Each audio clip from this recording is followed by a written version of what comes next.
Jai Jagannath, good morning everyone. So that today we will discuss about the rules of all the subject verb agreement. So that the last class we have already discussed about the things of the intro part of for the subject verb agreement. But this class we will discuss all the rules. So first rule is a singular noun always takes a singular verb. जितने सारे singular noun है उनके पास singular verb ही use होगा. Like that is, am, was, has और सारे जितने भी सारे भी 5 वाले वर्ब है सब सिंगुलर सब्जेक्ट के पास. हम रूल 2 में देखेंगे आई के बारे में. आई क्या है? आई एक पर्सनल प्रोनाउन है. आई दिखने में क्या है ना, एक सिंगुलर है, पर आई के पास क्या होता है, बोथ सिंगुलर भी यूज़ होता है एंड प्लूरल भी यूज़ होता है. हमको पता है कि आई के पास आम यूज़ होता है, आम एक सिंगुलर है, बट आई के प्लस हाफ भी यूज़ होता है एंड हाफ भी एक प्लूरल है. सो दैट आई के पास दोनों यूज़ होता है. अब हम रूल 3 पर आएंगे. You personal pronoun used as singular और plural subject but it always takes a plural verb. So that you भी एक पर्सनल प्रोनाउन है, वो भी सिंगुलर है. वो यू को हम बोथ दोनों लेते हैं, वो सिंगुलर भी है प्लूरल है. हमको पता है कि सेकंड पर्सन सिंगुलर और प्लूरल दोनों यू ही है. सो दैट वो दिखने में तो सिंगुलर है प्लूरल भी है, बट जितने सारे वर्ब यूज़ होता है यू के पास वो सब प्लूरल फॉर्म में यूज़ होता है. Like that you are a lawyer, you are students, you have studied general studies. So that you एक पर्सनल प्रोनाउन, वो यू एक सब्जेक्ट है, वो बोथ दोनों सिंगुलर को इंडिकेट करता है एंड प्लूरल को इंडिकेट करता है. ओके, बट जितने भी सारे वर्ब यूज़ होता है ओके सर यू के पास, सो सारे वर्ब प्लूरल फॉर्म में यूज़ होता है. अब हम बात करेंगे रूल 4 के बारे में. Need not, dare not are always used in plural form as marginal auxiliary verb with singular और प्लूरल सब्जेक्ट. सो दैट जो नीड नॉट है, डेयर नॉट, ये दोनों को हम ऐसे लेंगे कि दोनों मार्जिनल ऑक्सिलरी वर्ब्स है.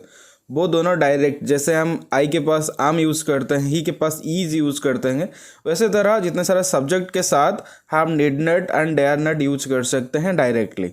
Okay, so that he need not go there. So that हम ऐसे नॉर्मली करते हैं he needs not go there. इसी फॉर्म में जब डायरेक्टली डेयर के पास नॉट लगता है कि नीड के पास नॉट लगता है, तो सभी जगह में ऐसे होता है कि उनके पास उन वर्ब के पास एस नहीं लगता. ओके, बिना एस के. एंड नॉर्मली जब हम डेयर्स एंड नीड को ऐसे नॉर्मली हम यूज करते हैं विदाउट नॉट के साथ और not a marginal auxiliary verb, उस टाइम में क्या होता है, हम डायरेक्टली उसे यूज़ करते हैं.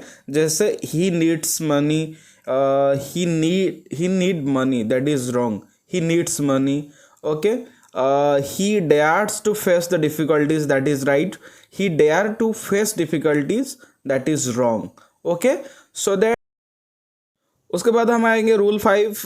रूल 5 ये प्रेफर करता है कि suppositional sentence often starts with if, as if, as though, if only, suppose, I wish, we wish, he wishes, he wishes. So जितने भी सारे सपोजिशनल जो वर्ड्स है, जो जितने भी सारा सेंटेंस के पीछे हम लगाते हैं उसे सपोजिशनल सेंटेंस बोलते हैं. Okay, so that suppositional sentence में जो भी सब्जेक्ट होगा, जब वर्ब यूज़ होगा, वो डायरेक्टली प्लूरल फॉर्म में ही यूज़ होगा.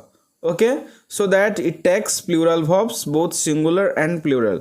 तो सब्जेक्ट चाहे सिंगुलर हो, सब्जेक्ट चाहे प्लूरल हो, बट सबके पास प्लूरल वर्ब लगेगा इफ सेंटेंस के पीछे सपोजिशनल वर्ड्स लगे हैं.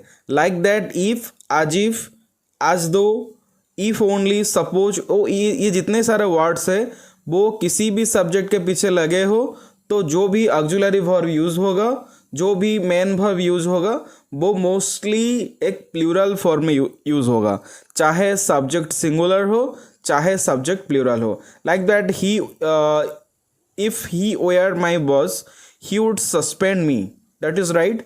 If he was my boss he would suspend me. So that हम बोल सकते हैं कि इसी सब्जेक्ट के पहले और इसी सब्जेक्ट के पीछे सपोजिशनल वर्ड्स लगे हैं, तो जितने भी सारे वर्ब्स यूज़ होंगे वो सारे प्लूरल फॉर्म में यूज़ होंगे. Okay, clear. चाहे सब्जेक्ट सिंगुलर हो चाहे सब्जेक्ट प्लूरल हो. If it express about real situation, if he comes here I will help him. So that suppositional के मतलब वो हो सकता है, वो नहीं भी हो सकता है, बट जो रियल सिचुएशन है, रियल सिचुएशन के पीछे और रियल सिचुएशन में इफ लगा है तो कोई बात नहीं, हम वहाँ पे डायरेक्टली जो भी वर्ब वहाँ पे लगना चाहिए वो वहाँ पे लगा देंगे.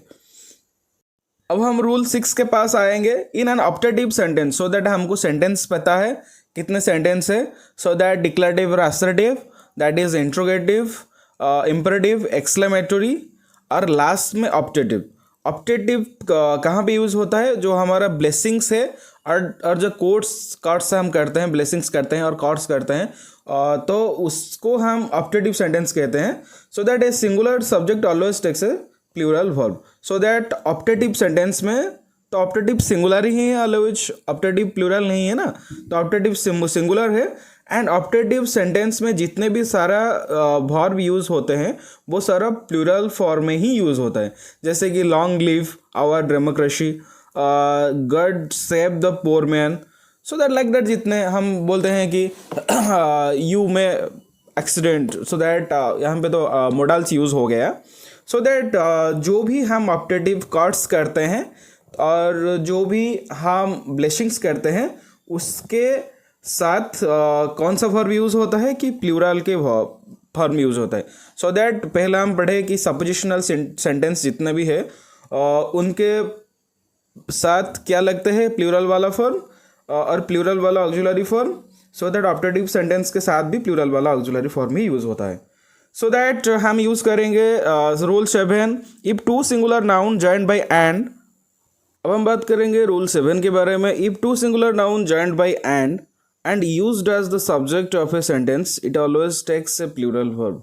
सो दैट जो भी जितने जो नाउन, वो two nouns that is joined by and, दो नाउन एंड के साथ जॉइंड हुए हैं और उनके साथ जो भी वर्ब लगेगा वो प्लूरल फॉर्म. ये बहुत सिंपल है, हम पहले भी कर चुके हैं बहुत सारे, जो जितने भी सारे प्रैक्टिस है. क्योंकि एक सिंगुलर नाउन होगा तो उसके साथ सिंगुलर वर्ब भी लगेगा, दो सिंगुलर नाउन जॉइंड होगा एंड के साथ. सो दैट उसमें क्या लगेगा कि प्लूरल के वर्ब लगेगा, क्योंकि वो एक सिंगुलर और एक सिंगुलर दोनों मिलके क्या होते हैं कि एक प्लूरल होते हैं. सो दैट एक प्लूरल हो जाएंगे तो उनका पास प्लूरल वर्ब भी लगेगा. उसके बाद it always takes a singular verb. So that जो भी जितने वर्ड्स है जो हमारा पेयर वाला वर्ड्स है, सो पेयर वाला वर्ड्स के साथ क्या लगता है? वो सिंगुलर वर्ब ही लगता है. पेयर वाला words like Adam and Eve, life and death, back and forth, lock and key, bacon and eggs, lost and found, bed and breakfast, man and wife, birds and bees, name and address. So ये आपको याद करना चाहिए. So that जितने भी सारा जो हमारा पेयर वाला जो सब्जेक्ट्स है, सो दैट उसको आप याद कर लीजिए. सो दैट आपको वर्ब यूज़ करने में आसानी होगा.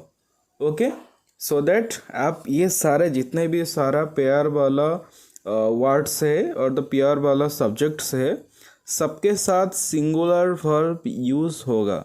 क्योंकि पहले हम कर चुके हैं, जैसे कि दो सिंगुलर नाउन यूज़ हो गए तो उनका साथ एक प्लूरल वर्ब जॉइंट होगा. सो ये भी सिंगुलर नाउन है, ये भी दो है, बट ये सारे पेयर वाला वर्ड्स है. बट पिछले वाले क्या होता था? वो पेयर वाला वर्ड्स नहीं था, वो अलग अलग वाला वर्ड्स था. But due to these are the pair words, so that it is used with singular verb. So that इसके साथ क्या यूज़ होगा कि सिंगुलर वाले वर्ब यूज़ होगा. सो रूल 9 की बारे में हम आएंगे. तो ये हो गया सारा पेयर वाला वर्ड्स क्लियर. रूल 8 का पेयर वाला वर्ड्स. सो आपको पेयर वाला वर्ड्स जितने भी सारा है उसको याद करना चाहिए. उसके साथ साथ आप क्या करेंगे, गूगल में जाकर सर्च करेंगे और जितने भी सारा पेयर वाला वर्ड्स आपको मिलेगा वो आराम से आप वहाँ पे चेक करके वहाँ पे देख लीजिएगा. सो दैट क्या होता है कि जो पेयर वाला वर्ड्स है वो मोस्टली एग्ज़ाम में आता है. को हमारा डाउट होता है कि ये तो दोनों सिंगुलर वाला नाउन है, वो दोनों मिलकर प्लूरल हो जाता है, तो उसके पास क्या यूज़ होगा कि प्लूरल वाला वर्ब यूज़ होगा. पर ऐसे नहीं होता. जो जितने सारा पेयर वर्ड्स है उनके पास क्या होता है, ना हमारा सिंगुलर वाला वर्ड्स और सिंगुलर वाला वर्ब यूज़ होता है। सो दैट अब हम आएंगे रूल 9 के पास। सो दैट रूल 9 में क्या होता है कि two singular noun joined by and, दो सिंगुलर नाउन। क्योंकि हम जो 7 वाले रूल में देखे थे वो भी दो सिंगुलर नाउन थे, हम 8 वाले जो देखे थे वो भी पेयर वाला दो सिंगुलर नाउन थे, बट यहाँ पे भी क्या होगा कि two singular noun that is joined by and. यहाँ पे दो सिंगुलर नाउन जो कि एंड के साथ जॉइंड होगा, एंड के साथ, and the first singular noun is preceded by article. So that first singular noun जो use होगा उसके साथ article use होगा a and the, और the possessive adjectives like my, your, our, his, her, ये सारा possessive adjective use होना चाहिए पहले वाले word के साथ, और article use होना चाहिए पहले वाले वर्ड के साथ। सो दैट ये सेंटेंस क्या होता है कि एक ही पर्सन को इंडिकेट करता है। लाइक दैट मेरे फादर जो है वो फादर भी है और मेरे गार्डियन भी है। सो दैट मैं फादर एंड गार्डियन दो यूज़ करूँगा तो ये ऐसे हो जाए कि फादर अलग एंड गार्डियन अलग, बट कैसे यूज करके वो एक पर्सन को ही वो इंडिकेट करता है, ऐसे ही आपको लिखना चाहिए कि the principal and the secretary was there. So that वहाँ पे दो सिंगुलर सब्जेक्ट्स है, एक प्रिंसिपल है एंड सेक्रेटरी है, बट प्रिंसिपल के पीछे जो हमारा फर्स्ट नाउन है और द फर्स्ट सब्जेक्ट है उसका पीछे क्या लगा है कि हमारा दी आर्टिकल लगा है। सो दैट ये the principal and the secretary ये दोनों एक ही आदमी को और एक ही पर्सन को ही वो इंडिकेट करता है, तो इसीलिए इसके पास वाज लगा है। So that the principal and the secretary were there that is wrong, the principal and secretary was there it is right, because of principal and secretary दोनों एक ही पर्सन है, वो ये एक ही पर्सन को इंडिकेट करता है। सो दैट हम जितने भी सारे प्रीवियस वाले किए थे सब में क्या होता है कि हमको ये पता है कि प्लूरल नाउन के साथ प्लूरल वर्ब भी यूज़ होता है, बट यहाँ पे क्या होता है कि यहाँ पे एक बेसिक्स फंडामेंटल हमको यूज़ करना चाहिए। सो दैट डेजिग्नेशन दो है, पर क्या होगा कि एक पर्सन है। सो दैट एक पर्सन दो डेजिग्नेशन, वो प्रिंसिपल है एंड सेक्रेटरी है, तो इस पर्सन का दोनों डेजिग्नेशन है, प्रिंसिपल है एंड सेक्रेटरी है, बट वो दोनों क्या होता है कि एक ही पर्सन को ही इंडिकेट करता है। तो इसके लिए कि हमको वाज यूज़ करेंगे यहाँ पे, और हमको वाज ही यूज़ करना चाहिए रूल के हिसाब से। So that my uncle and guardian has come to see me, my uncle and guardian have come to see me. So that my uncle, so that यहाँ पे भी पहले वाले सेंटेंस में वर्ड में क्या लगा है कि पॉजेसिव एडजेक्टिव माई लगा है।